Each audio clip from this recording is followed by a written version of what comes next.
तो बिहार में लगातार मतदान जारी है और ऐसे में जो है जो आंकड़े आ रहे हैं उससे जो है कहीं ना कहीं एक बार फिर से चौंकाने वाले आंकड़े सामने आ रहे हैं। लेकिन इस और जो है जो आंकड़े और जो मतदाता केंद्र पर मतदान करने के लिए जो लोग पहुंच रहे हैं इस पर्व में हिस्सा लेने के लिए, उससे एक बात साफ हो जाती है कि इस बार जो है अपना रुझान और जिस तरीके से लोग जो है इस बार इंटरेस्ट दिखा रहे हैं, बूथों पर जाकर वोट कर रहे हैं, उससे किस ओर जो है इशारा करते हुए नजर आ रहा है। इस पर जो है आज चर्चा करेंगे किस तरीके से जो है इस मतदान केंद्र पर मतदाताओं की लंबी कतारें देखने को मिली हैं। लोग उत्साह के साथ जो है अपना वोट का अधिकार और वोट का जो अधिकार उन्हें मिला है उसका प्रयोग करने के लिए लंबी कतारों में लगकर सुबह से ही बूथों पर दिखाई दे रहे हैं। उससे साफ तौर पर जाहिर है कि इस बार जो है इशारा कुछ और है और इसको समझने के लिए धरातल पर समीकरण क्या कुछ कह रहे हैं, स्थिति किस तरीके से बनी हुई है, लोगों में क्या कुछ उत्साह है, इस पर चर्चा करेंगे।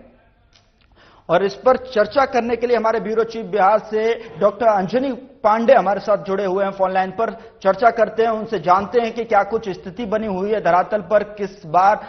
किस ओर जो है इशारा करते हुए लोग जो है किन बातों को ध्यान में रखते हुए बूथों तक पहुंचते हुए नजर आ रहे हैं। डॉक्टर अंजनी, क्या कुछ देख पा रहे हैं आप, चूंकि लगातार धरातल पर आपकी नजरें बनी हुई हैं और लगातार जो है धरातल पर बहुत करीब से नजदीक से इस चुनाव को लगातार देख रहे हैं। इस चुनाव की बात करें या इससे पहले भी चुनाव आपने लगातार नजदीक से देखे हैं, और किस तरीके से जो है इस बार जो भीड़, जो लोग उत्साह के साथ बूथों पर पहुंच रहे हैं, वो किस ओर जो है इशारा करते हुए नजर आ रहे हैं? जी गौरव, देखिए बता दूं कि 2 चरणों में बिहार विधानसभा के चुनाव होने हैं और पहले चरण का चुनाव जो है वो आज अब से थोड़ी देर पहले यानी 6 बजे तक जो है संपन्न हो चुका है। सिर्फ 1200 कुछ बूथ थे जहां पर 5 बजे ही चुनाव संपन्न करा दिया गया, क्योंकि वो दूर दराज के इलाके थे और इसके लिए वजह से जो है वो उन इलाकों में 5 बजे तक ही वोटिंग का समय जो है दिया गया था। 6 बजे वोटिंग खत्म हो गई है, लेकिन अभी भी कई जगहों पर देखें तो लोग जो है वो कतारबद्ध है, अपनी बारी का इंतजार कर रहे हैं और मताधिकार का प्रयोग करने के लिए आतुर दिख रहे हैं। तो उसको लेकर के यदि देखें तो लगभग टोटल यदि देखें तो 45,341 बूथ कुल बनाए गए थे इस बार पहले चरण के चुनाव में। और पहले ही 2 घंटे से यदि देखें तो काफी बड़ी संख्या में, यदि इसके पहले के चुनाव को देखें 2020 के जो चुनाव हुए थे उससे पहले घंटे में जो था वह मुश्किल से 9 से 11% तक था, लेकिन इस बार जो है वो काफी ज्यादा जो है वह वोट प्रतिशत जो है वह देखा गया। उसके बाद जैसे जैसे समय बढ़ता गया, चाहे वो 9 बजे के बाद 11 बजे की बात करें, 1 बजे की बात करें, 3 और 5 बजे की बात करें, तो इन सब में देखें तो काफी कह सकते हैं कि उत्साह जो था, जैसा कि आपने भी कहा कि जो मतदाता थे उन मतदाताओं में उत्साह देखा गया, चाहे वो बुजुर्ग हो, युवा हो, महिला हो या फिर दिव्यांग हो, इन सबके लिए विशेष व्यवस्था की गई थी। कई महिला बूथ जो है वो बनाए गए थे, पिंक बूथ बनाए गए थे और कई मॉडल बूथ भी बनाए गए थे, जहाँ पर बड़ी संख्या में जो मतदाता हैं वो उम्र पड़े। और यदि 5 बजे तक का आंकड़ा देखें तो 5 बजे में लगभग 60% जो है वो आ चुका है और 3 बजे का आंकड़ा जो है वह 53.77% बता रहा है। तो पिछले चुनाव की यदि बात करें तो पिछले चुनाव में कुल वोट जो थे वो 53 से लेकर के 60% तक, कई जगहों पर सिर्फ 60% था, नहीं तो 52, 53 और 55 तक ही जो है वह वोट का आंकड़ा जो है बता रहा था सिमटा आउट। लेकिन इस बार इस तरीके के आंकड़े आए हैं, 5 बजे तक जो आंकड़ा है वो 5 बजे तक 60% मतदान की बात कही जा रही है। लेकिन अभी थोड़ी देर के बाद जो है वो चुनाव आयोग जो है वो पीछे करेगी और चुनाव आयोग पीछे के बाद ये निश्चित हो पाएगा कि 6 बजे तक जो मतदान हुए हैं वो कितने प्रतिशत हुए। हालांकि पूरी तरह से आंकड़ा आने में 1 दिन का और समय लग सकता है, लेकिन हो पाएगा। लेकिन अनुमान यह अनुमान लगाया जा रहा है कि पिछले चुनाव से इस बार जो है वो 5 से 10% का इजाफा जो है वो देखने को मिलेगा, क्योंकि जिस तरीके से मौसम भी काफी सुहावना था, मौसम भी मतदाताओं का साथ दिया है और बड़ी संख्या में मतदाता जो है बूथों की ओर जाते दिखे हैं। और 7 बजे से चुनाव की प्रक्रिया शुरू हुई, मतदान शुरू होना था, लेकिन उसके पहले ही 6 बजे से ही लाइन जो है वो लगनी शुरू हो गई थी। तो इस वजह से देखें तो मतदाताओं में उत्साह देखने को मिला है। अब यह उत्साह किस ओर जाता है या फिर जो मतदाता हैं उन मतदाताओं का विश्वास किस पर जाता है, यह तो जब परिणाम निकल के आएंगे 14 नवंबर के दिन, तब यह पता चल पाया कि ये जो मतदाताओं का उत्साह था वो किस ओर गया है और किसकी सरकार जो बन रही है। लेकिन इस बीच देखें तो जो पहले चरण का चुनाव संपन्न हुआ है, कई जगहों पर झड़प जो है वो देखने को मिली है, आपसी झड़प जो प्रत्याशी उनके बीच में भी। और लखीसराय जो कहे तो वहां पर उप मुख्यमंत्री विजय कुमार सिन्हा है, वो वहां से उम्मीदवार थे, उनके साथ जो है वह बकझक हुई है, राजद के एमएलसी के द्वारा जो है बकझक की गई है और उनके काफिले पर, उनकी गाड़ी पर जो है वो कीचड़ और गोबर जो तरीके से लखीसराय अगर सीट की अगर बात की जाए, वहां से डिप्टी सीएम जो है बड़ा चेहरा एक जो है यहां पर कह सकते हैं कि हॉट सीट यहां पर मानी जा रही है और लगातार जो है ये जो चर्चा में रही है। दूसरी तरफ अगर बात की जाए तो उनके काफिले पर या फिर उन पर ही जो जिस तरीके से अटैक हुआ है, और वहां के अगर सीट की बात की जाए तो वहां की स्थिति क्या कुछ कहती हुई नजर आ रही है? देखिए, निश्चित रूप से जिस तरीके से यह घटना घटी है, घटना लोकतंत्र को मजबूती नहीं प्रदान करेगी। लोकतंत्र के लिए यदि कहें तो यह घटना जो है वो निश्चित रूप से निंदनीय है। और इस तरह की कई घटनाएं और भी, जैसे कई जगहों पर बिहार पर पटना के मनेर इलाका है, उस मनेर इलाके में भी जो आरजेडी के प्रत्याशी हैं भाई वीरेंद्र, उन्होंने भी जो है वो सुरक्षा कर्मियों के साथ, जो सुरक्षा बल थे उनके साथ जो है वो झड़प हुई है। तो कई ऐसे जगहों पर झड़प जो है वो देखने को मिली जहां प्रत्याशियों के बीच में आपस में, हालांकि ये झड़प जो है वह हिंसक रूप नहीं लिया, लेकिन बाताबाती जो है वह जरूर हुई है, जिसकी वजह से जो पुलिस व्यवस्था थी या फिर जो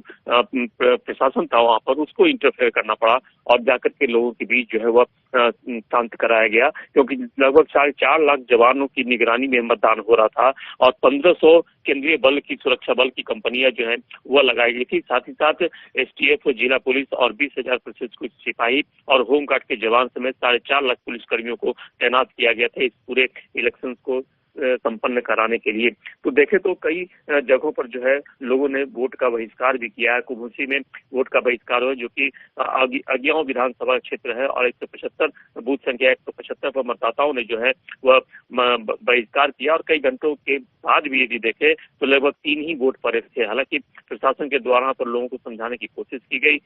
एसडीएम जो थे वो वहां पर जाते हैं, लेकिन उसके बावजूद लोग जो है वह नहीं उनकी बातों को मानते हैं और वोट का बहिष्कार किया। वहीं पर देखें तो नालंदा में भी एक हरनौत प्रखंड के डिहरी पंचायत के मुसहरी गांव के बूथ संख्या 280 पर भी 4 बजे तक एक भी वोट नहीं पड़े थे। तो जो स्थानीय लोग,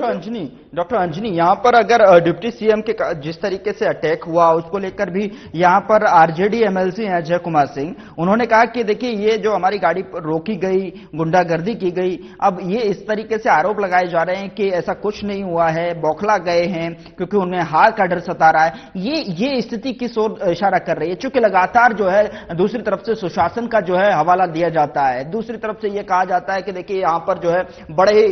शांति के साथ जो है चुनाव संपन्न किए जाते हैं, और दूसरे मसले में जो है अब जो है ग्राफ बढ़ता जा रहा है, जो है बिहार विकासशील जो है राज्य के तौर पर जो है गिना जाने लगा है। लेकिन इस तरीके से जो है यह घटना सामने आ जाना, और जिस दिन चुनाव का पर्व मना रहा है पूरा बिहार, और उसमें जो है इस तरीके की तस्वीरें अपने आप में किस ओर इशारा कर रही हैं, अपने आप में क्या दर्शाती नजर आती हैं डॉक्टर अंजनी? चुनाव जो होते हैं उन चुनाव में इस तरह के आरोप प्रत्यारोप लगाए जाते हैं। एक प्रत्याशी दूसरे प्रत्याशियों पर आरोप लगाते हैं कि उनके मतदाताओं को रोकने की कोशिश की जा रही है, उनके मतदाताओं को भड़काने की कोशिश की जा रही है या फिर लुभाने की कोशिश की जा रही है। तो इस तरह की घटनाएं कई जगहों पर आई हैं। हालांकि जो घटनाएं हुई हैं वो घटनाएं जरूर निंदनीय है और इसको लेकर के दोनों के बीच में जो है आरोप प्रत्यारोप, एक और जहां डिप्टी सीएम विजय कुमार सिन्हा ने राजद के कार्यकर्ताओं व राजद पर आरोप लगाया है कि उनके साथ इस तरह की घटना घटी है, उनको इस तरह से उनके साथ जो व्यवहार किया गया। वहीं दूसरी तरफ देखें तो राजद के द्वारा भी जो है वह भी आरोप लगाया जा रहा है कि उनके लोगों को रोका जा रहा है, वोट देने से रोका जा रहा है। तो इस तरह के कई आरोप प्रत्यारोप जो है प्रत्याशियों के बीच और पार्टियों के बीच जो है वह लगते रहे हैं, और ये बताता है कि किस तरीके से प्रत्याशी जो है वह उस क्षेत्र में या तो वह पिछड़ रहे हैं या फिर वहां पर आगे है। तो आपस में इस तरह की घटनाएं जो है वह हुई हैं, कई घटनाएं ऐसी हुई हैं। लेकिन ये घटनाएं जो है वह देखें तो जिस तरह से हॉट सीट ये माना जाता है, क्योंकि लखीसराय में प्रदेश के उप मुख्यमंत्री चुनाव लड़ रहे हैं, उसी तरह से दूसरी तरफ देखें तो सम्राट चौधरी जो प्रदेश के दूसरे उप मुख्यमंत्री हैं वह भी चुनाव लड़ रहे हैं। तो और महागठबंधन भाइयों का जो है भाग्य का फैसला आज ही होना है डॉक्टर अंजनी, और ऐसे में कई जो बड़े चेहरे, जो दिग्गज चेहरे के तौर पर जो है उन्हें सीट मिली थी, चाहे वो मैथिली की मैं बात कर लूं, चाहे खेसारी लाल यादव की बात कर लूं, जिस तरीके से लगातार इन्होंने जो पूरी तरीके से दमखम के साथ में प्रचार किया है, जो एक दूसरे पर आरोप प्रत्यारोप लगाए हैं, लेकिन सभी बड़े चेहरों का जो बड़े बड़े जो चेहरे हैं, चाहे वो तेज प्रताप या फिर वो तेजस्वी यादव हो, तारापुर से सम्राट चौधरी हो, इन सभी दिग्गजों के जो है आज भाग्य का फैसला जो है कहीं ना कहीं ईवीएम में कैद होता हुआ नजर आ रहा है। जी, निश्चित रूप से जो बड़े चेहरे थे, चाहे वो फिल्मी सितारों की बात करें या फिर मैथिली ठाकुर की बात करें या फिर जो प्रदेश के 14 मंत्री हैं जो इस बार चुनाव मैदान में उतरे हुए हैं, और इनमें दोनों डिप्टी सीएम सम्राट चौधरी या विजय कुमार सिन्हा की बात करें तो दोनों हैं, साथ ही साथ प्रदेश के दो बड़े मंत्री, वरिष्ठ मंत्री विजय कुमार चौधरी की बात करें और श्रवण कुमार की बात करें तो ये लोग भी उसमें शामिल है। 14 मंत्री जो है वो इस बार के चुनाव में जो है चुनाव मैदान में है, और आज उनके भाग्य का फैसला जो है मतदाताओं ने ईवीएम में कैद कर दिया है। और अब चूंकि 14 दूसरे फेज का चुनाव जो है वह 11 नवंबर को है और फिर 14 नवंबर को जो है मतों की गिनती होगी, तो उसके साथ ही इनके पिटारे जो है वो खुलेंगे और तब ये देखना पड़ेगा कि मतदाताओं ने किसे अपना जनप्रतिनिधि चुना है, और जिनके भाग्य का फैसला ईवीएम में कैद हो चुका था वो फैसला जो है वो फैसला कभी होगा। काफी महत्वपूर्ण डॉक्टर अंजनी, जिस तरीके से आज सुबह जब मैं देख रहा था कि जिस तरीके से बड़े बड़े चेहरे जो है बूथों पर पहुंचकर जो है इस पर्व में हिस्सा लेकर अपने मताधिकार का प्रयोग करते हुए दिखाई दिए, उनमें से एक तस्वीर बड़ी अलौकिक और अनौकिक थी जो है जिस तरीके से देखिए यहाँ पर तेजस्वी यादव और तेज प्रताप की मदर जो है वो यहाँ पर वोट डालती हैं, उसके बाद जो है प्रेस के सामने आती हैं, वो कहती हैं कि देखिए आपके जो है दोनों पुत्र जो है आमने सामने लड़ाई लड़ रहे हैं, चुनाव में एक साथ हैं, और ऐसे में आप किसको आशीर्वाद देना चाहेंगी, क्या कहना चाहेंगी। तो उन्होंने बड़ी ही सुंदर बात कही थी, उन्होंने कहा था कि मेरा आशीर्वाद मां होने के नाते दोनों पुत्र पर है। देखिए, लालू प्रसाद यादव का जो पूरा परिवार है वो पटना में मत डालते हैं। पटना में मत डालने के बाद जो है तेजस्वी यादव अपने चुनाव प्रचार अभियान में चले गए, और दोनों भाइयों की यदि बात करें तो तेज प्रताप जो है महुआ से चुनाव लड़ रहे हैं, जहाँ की पिछले चुनाव की बात करें तो महुआ से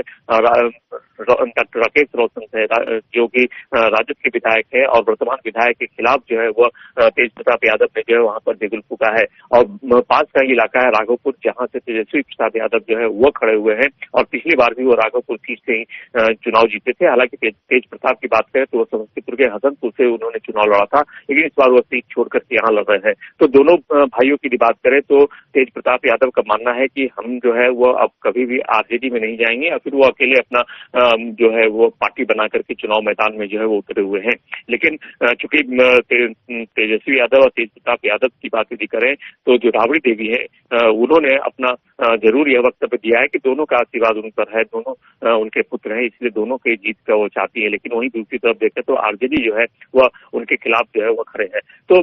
हालांकि तेजस्वी यादव जो है वो आरजेडी का प्रचार करने के लिए उस इलाके में भी गए जहां पर तेज प्रताप यादव जो है वो चुनाव लड़ रहे हैं। तो यह देखिए राजनीतिक समीकरण है, चुनावी चीजें हैं, तो वह कई ऐसे परिवार हैं, कई ऐसे राजनीतिज्ञ हैं जिनके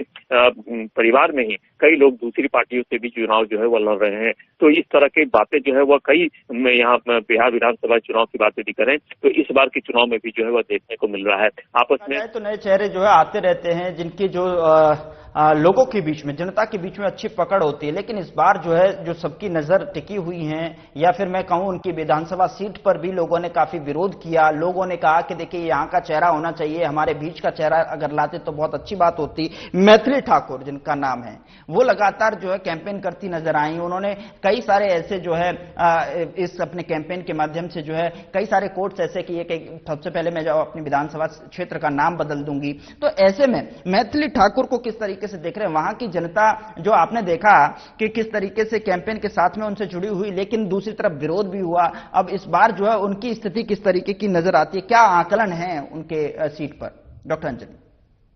जी तो देखिए बता दूं कि जिस तरह से मैथिली ठाकुर एक काफी बड़ा नाम है, लोक संगीत में पूरे देश में चर्चित नाम है, और उसे भाजपा ने वहां पर टिकट दिया। और इसके पहले जो वहाँ भाजपा के विधायक थे वो राजद में चले गए, सजायाफ्ता हुए थे, सजा हुई उनको मिली थी कोर्ट से, और फिर वो राजद में चले गए, जिसके बाद